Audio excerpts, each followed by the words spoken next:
Ever wondered what happens when two ancient superpowers try to copy each other's homework? What you get is the ancient world's weirdest and most hilarious cultural remix. For centuries, Egypt and Nubia were rivals, neighbors, and sometimes even rulers of each other. This led to a massive identity crisis where their gods, fashion, and art got all mixed up in the most hysterical ways. You're about to see Egyptian gods with a Nubian makeover, pharaohs who couldn't decide on a style, and some of the most bizarre statues in history.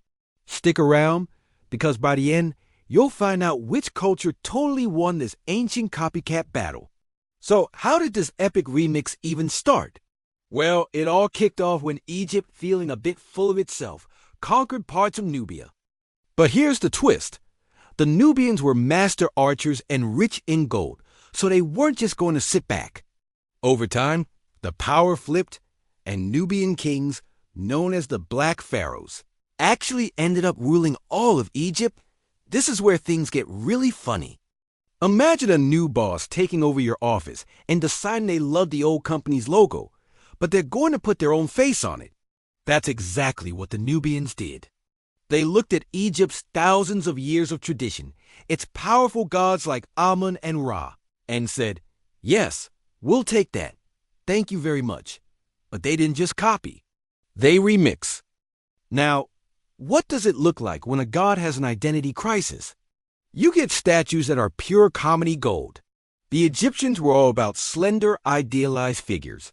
The Nubians? They were like, nah, let's make them look strong, powerful, and distinctly Nubian. So you find statues of Egyptian gods, but with rounder faces, broader noses, and fuller lips, features typical of Nubians. It was divine plagiarism, but with a personal touch. The best part was the fashion confusion. Egyptian pharaohs wore a specific striped headcloth called the nenis. The Nubian pharaohs adopted it, but added their own unique double cobra symbol on the front, basically saying, "We're the pharaohs, but with extra spice." It was like showing up to a party in the same outfit as someone else. But yours has cooler accessories. But the ultimate question is, who actually did it better? Who won this ancient cultural rap battle? Well, while the Egyptians built the original brand, the Nubians arguably perfected it. Take their pyramids, for example. The Nubians built over 200 pyramids, more than double the number in Egypt. Sure, they were smaller and steeper, but they were building them thousands of years after the Egyptians had stopped. They kept the tradition alive. The Nubian pharaohs so deeply respected the Egyptian culture that they revived ancient religious rituals and even had their burial inscriptions written in Egyptian hieroglyphs. So in a strange twist, the conquerors became the biggest fans. They didn't just copy Egypt. They became its protectors and preservers, creating a unique hybrid culture that was stronger and richer than either one was alone. It wasn't a competition.